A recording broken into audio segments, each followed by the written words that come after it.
नमस्कार विद्यार्थियों। आज हम मित्रता निबंध का दूसरा भाग करेंगे।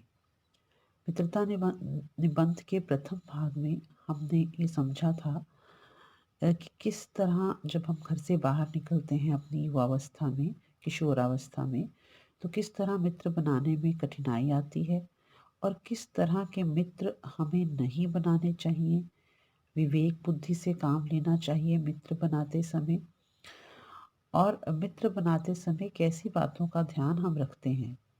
ऐसी बातों का, छोटी छोटी बातों का हम ध्यान रखते हैं कि कोई हंसमुख है, कोई ज़्यादा बोलता है, तो ये बातें जो हैं ये इतने मायने नहीं रखती हैं। वास्तविकता में हमें किन बातों का ध्यान रखना चाहिए। तो आज का पाठ शुरू करते हैं। मित्रता करते वक्त हमें यह बात नहीं सूझती कि यह ऐसा साधन है जिससे आत्म शिक्षा का कार्य बहुत सुगम हो जाता है। अब श्री रामचंद्र शुक्ल निबंधकार हैं जो वो कहते हैं कि जब हम मित्रता करते हैं तो हमें यह बात समझ नहीं आती, सूझती मतलब ये समझ नहीं आती कि मित्रता एक ऐसा साधन है। साधन का यहाँ मतलब है तरीका, कि मित्रता जो है ये एक ऐसा तरीका है जिससे आत्म शिक्षा का कार्य बहुत सुगम हो जाता है। सुगम मतलब आसान। अपने आप को शिक्षित करने का काम बहुत आसान हो जाता है। मतलब मित्रता के माध्यम से हम स्वयं को शिक्षित कर सकते हैं। एक प्राचीन विद्वान का वचन है, एक प्राचीन विद्वान हुए हैं, उनका वचन है, उनका कहना है, विश्वास पात्र मित्र से बड़ी भारी रक्षा रहती है। कि अगर कोई विश्वसनीय मित्र मिल जाए, कोई ऐसा मित्र जिस पर हम विश्वास कर सकें, तो उससे बहुत हमारी रक्षा होती है जीवन में। जिसे ऐसा मित्र मिल जाए उसे समझना चाहिए कि खजाना मिल गया। मतलब ऐसा मित्र जिस पर हम विश्वास कर सकें, जो कभी हमारा विश्वास ना तोड़े, यदि ऐसा मित्र मिल जाए तो ये समझना चाहिए कि हमें खजाना मिल गया। विश्वास पात्र मित्र जीवन की एक औषध है। औषध मतलब दवाई। ऐसा मित्र जीवन में एक दवाई की तरह है। हमें अपने मित्रों से ये आशा रखनी चाहिए कि वे उत्तम संकल्पों से हमें दृढ़ करेंगे। उत्तम संकल्पों से मतलब अच्छे अच्छे निश्चय करके, ठीक है, हाँ, दृढ़ करेंगे, हमारे को और मजबूत बनाएंगे। अच्छे निश्चय करके या अच्छे निर्णय लेकर हमें और मजबूत बनाएंगे। दोषों और त्रुटियों से हमें बचाएंगे, मतलब गलत बातों से, दोषों से, ठीक है, और त्रुटियों से, जो कमियां हैं उनसे हमें बचाएंगे। हमारे सत्य, पवित्रता और मर्यादा के प्रेम को पुष्ट करेंगे। मतलब सच्चाई के रास्ते पर, पवित्रता के रास्ते पर। और मर्यादा मतलब कि हमारी सीमाएं कहाँ हैं, हमें कौन सी ऐसी सीमाएं हैं जिन्हें नहीं लांघना चाहिए। और हम हमारे प्रेम को, समाज के प्रति हमारे जो प्रेम है उसको पुष्ट करेंगे, पक्का करेंगे। जब हम कुमार्ग पर पैर रखेंगे, कुमार्ग मतलब बुरे रास्ते पर, जब हम बुरे रास्ते पर पैर रखेंगे तब वे हमें सचेत करेंगे, सावधान करेंगे। जब हम हतोत्साहित होंगे, मतलब जीवन में निराश हो जाएंगे, हतोत्साहित मतलब निराश होंगे, तब हमें उत्साहित करेंगे। उस समय हमें सांत्वना देंगे, हमारा उत्साह बढ़ाएंगे, हमें बल देंगे, हमें उत्साहित करेंगे। सारांश यह है कि हमें उत्तमता पूर्वक जीवन निर्वाह करने में हर तरह से सहायता देंगे। सारांश है मतलब छोटी बात यह है, संक्षेप में हम ये कह सकते हैं कि अच्छा मित्र, विश्वास पात्र मित्र जो है वो हमें अच्छा जीवन जीने, उत्तमता पूर्वक मतलब बहुत अच्छा जीवन जीने में हर तरह की सहायता करेगा। सच्ची मित्रता में उत्तम वैद्य की सी निपुणता और परख होती है। सच्ची दोस्ती में उत्तम वैद्य सी की मतलब अच्छे डॉक्टर जैसी, उत्तम वैद्य किसी अच्छे डॉक्टर जैसी निपुणता मतलब कुशलता और परख होती है और समझ होती है। अच्छी से अच्छी माता का सा धैर्य, माँ जैसा धैर्य और कोमलता होती है। ऐसी ही मित्रता करने का प्रयत्न प्रत्येक व्यक्ति को करना चाहिए। तो ये गुण देखने चाहिए कि कितना विश्वास पात्र है मित्र, उसमें कितनी पेशेंस है, धैर्य है। ये सब बातें जो है देखनी चाहिए मित्र बनाने से पहले। छात्रावस्था में मित्रता की धुन सवार रहती है। छात्रावस्था में जब हम स्टूडेंट होते हैं, विद्यार्थी होते हैं, तो हमें सर्वप्रथम हमारे दिमाग में मित्र ही सवार रहते हैं, मित्रता करने की धुन सवार रहती है। मित्रों से बढ़कर हमें कुछ नहीं लगता। मित्रता हृदय से उमड़ी पड़ती है। दिल में मित्रताओं के लिए सारा प्रेम, सारी लगन मित्रों के लिए ही उमड़ी जाती है। पीछे के जो स्नेह बंधन होते हैं उनमें ना तो उतनी उमंग रहती है, ना उतनी खिन्नता। पीछे के जो स्नेहबंध ना मतलब परिवार के या अन्य जो नाते रिश्ते हैं, उनमें उतना उत्साह उनमें जीने का हमें नहीं होता जब हम विद्यार्थी होते हैं। हाँ, कोई ऐसा गुस्सा भी नहीं होता, ना तो खिन्नता होती है, ना गुस्सा होता है उनसे। हम अपने उन रिश्तों को तो फॉर ग्रांटेड ले लेते हैं।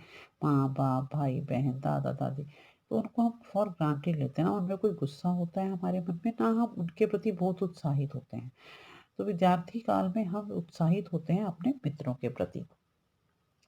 बाल मैत्री में जो मग्न करने वाला आनंद होता है, वह और कहाँ। जब हम बच्चे होते हैं, मतलब कि जब हम 10वीं से 10वीं तक की बात क्यों ना, कि 10वीं तक तो जो हमारे को आनंद आता है मित्रता में, वो कहीं और नहीं आता। कैसी मधुरता और कैसी अनुरक्ति होती है, कैसा कैसी मिठास, कैसा प्रेम। मधुरता मतलब मिठास, और कैसी अनुरक्ति होती है, कैसा प्रेम होता है, कैसा अपार विश्वास होता है। और अपार असीम विश्वास, हम पूरा विश्वास करते हैं अपने मित्र में। हृदय से कैसे कैसे उद्गार निकलते हैं, कैसे कैसे भाव निकलते हैं। उद्गार मतलब किस किस तरह की बातें मित्र के लिए, इसको कोई परेशानी ना हो, इस कैसे हम इसका साथ, हर जगह उसके साथ जाना है, अगर उसने कहीं जाना है हमने भी जाना है। तो ये सारी बातें, ऐसी ऐसी बातें हमारे मन से निकलती हैं। वर्तमान कैसा आनंदमय दिखाई पड़ता है। मित्र के साथ हमारे को अपना प्रेजेंट जो है, वर्तमान प्रेजेंट टाइम, वो बहुत खुशी वाला दिखाई पड़ता है। और भविष्य के संबंध में कैसी लुभाने वाली कल्पनाएं मन में रहती हैं। बहुत अच्छी इमेजिनेशंस भी हम करते हैं अपने मित्र को लेकर, कि हम उसके साथ आगे भी लेंगे, एडमिशन उसके साथ ही लेंगे, फिर हम ये करेंगे, ऐसे करेंगे। तो इस तरह की हमारी लुभाने वाली कल्पनाएं जो हैं वो मन में रहती हैं। कितनी बातें लगती हैं और कितनी जल्दी मानना होता है, कितनी बातें उसकी हमें जल्दी से बुरी लग जाती हैं कई बार, और कितनी जल्दी हम मान भी जाते हैं। सहपाठी की मित्रता, इस उक्ति में हृदय के कितने भारी उथल पुथल का भाव भरा हुआ है। सहपाठी मतलब क्लासमेट, जो हमारे साथ पढ़ते हैं, उनकी मित्रता। ये जो एक बात है, ये एक उक्ति, मतलब ये यही एक कहावत जो है, यही एक कहना जो है कि सहपाठी की क्लासमेट के साथ जो हमारी फ्रेंडशिप है, उसमें कितनी भारी उथल-पुथल, कितना हमारे मन में उथल-पुथल होते हैं इन अपने कक्षा कक्षा के दोस्तों को लेकर।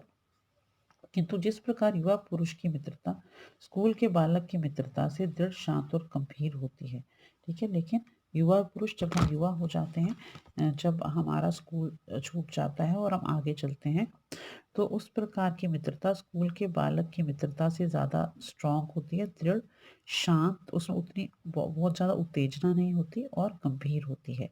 उसी प्रकार हमारी युवावस्था के मित्र बाल्यावस्था के मित्रों से कई बातों में भिन्न होते हैं। इसीलिए युवावस्था के मित्र जो होते हैं, वो बचपन के मित्रों से कुछ अलग होते हैं, भिन्न होते हैं, अलग होते हैं। मैं समझता हूँ कि मित्र चाहते हुए बहुत से लोग मित्र के आदर्श की कल्पना मन में करते होंगे, कि जब हम अपने मित्र के बारे में सोचते हैं, हमारा कैसा मित्र हो। जैसे हमने अगर कहीं हॉस्टल में दाखिला लेना है या छात्रावास में जाना है, तो हम सोचते हैं कि कैसा मित्र हो, तो हम उसके बारे में ज़रूर सोचते हैं। पर इस कल्पित आदर्श से तो हमारा काम जीवन के झंझटों में चलता नहीं, लेकिन जो ये हमने इमेजिनेशन में आइडियल्स अपने रखे, कल्पित आदर्श, ठीक है, कल्पित मतलब कल्पना की कि आदर्शों की, आदर्श मतलब आइडियल्स, ठीक है। तो इससे हमारा काम, ये सिर्फ कल्पना करने से तो हमारा काम जीवन की मुश्किलों में, झंझटों में, जीवन की मुश्किलों में चलता नहीं। सुंदर प्रतिभा, मनभावनी चाल और स्वच्छंद प्रकृति, यही 2-4 बातें देखकर मित्रता की जाती है। मतलब कि हम सोचते बहुत कुछ हैं, लेकिन जब हमारे सामने कोई आता है जिसमें कि कोई टैलेंट है, सुंदर प्रतिभा, ठीक है, और मनभावनी चाल, बड़े अच्छे से चलता है, सुंदर है, स्वच्छंद प्रकृति और आज़ादी से हर काम करता है। बस ये देखकर हम उसकी मित्रता कर लेते हैं। पर जीवन संग्राम में साथ देने वाले मित्रों में इनमें से कुछ अधिक बातें चाहिए। लेकिन जीवन के संघर्ष में, संग्राम मतलब जीवन के संघर्ष में साथ देने वाले जो मित्र हैं, उनमें कुछ अधिक होना चाहिए। मित्र केवल उसे नहीं कहते जिसके गुणों की तो हम प्रशंसा करें, पर जिससे हम स्नेह ना कर सकें, ठीक है?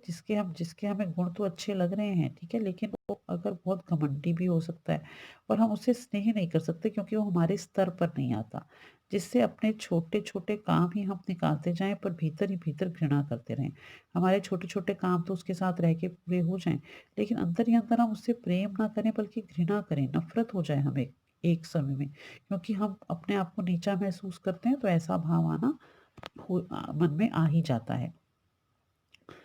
तो इस तरह से हमें ऐसे मित्रों के साथ दोस्ती करने से परहेज़ करना चाहिए और अपने बराबर के मित्रों के साथ दोस्ती करनी चाहिए। तो इसके आगे का पाठ हम अगली बार करेंगे। आज यही समाप्त करते हैं। धन्यवाद।